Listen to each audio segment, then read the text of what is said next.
My name is Karen Reidinger Stewart, and I am honoring my father, Francis Carl Reidinger, and he was in the Air Force.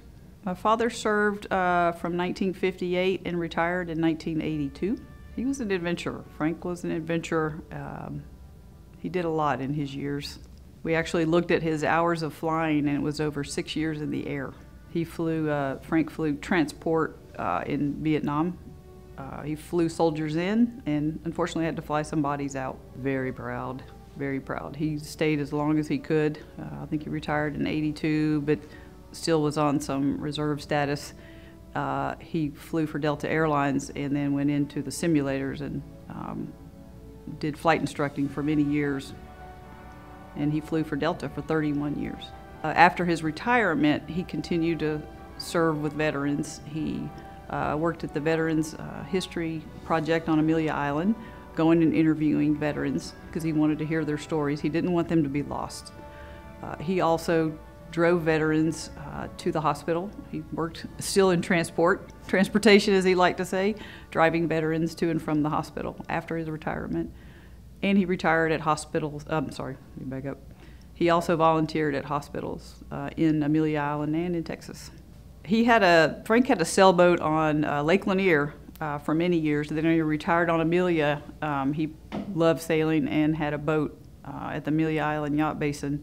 And we would sail up to Cumberland Island and all around there. We were in a couple of regatta races up to St. Simons. He loved the water.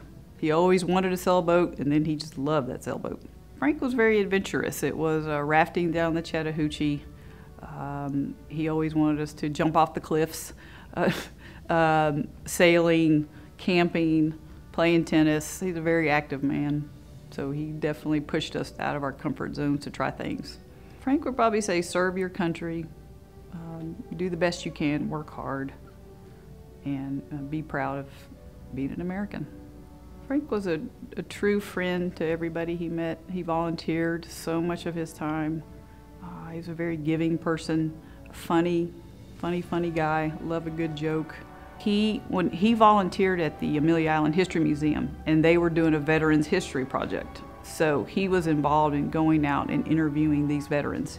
So he went ahead and they interviewed him so we could have his stories.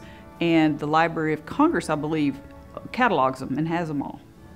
But you can go to the Amelia Island History Museum and there's a link to see, you can put in a veteran's name and hear their audio. It's only audio, unfortunately. What I miss about Frank is just laughing, the good times, story sharing. He had great stories.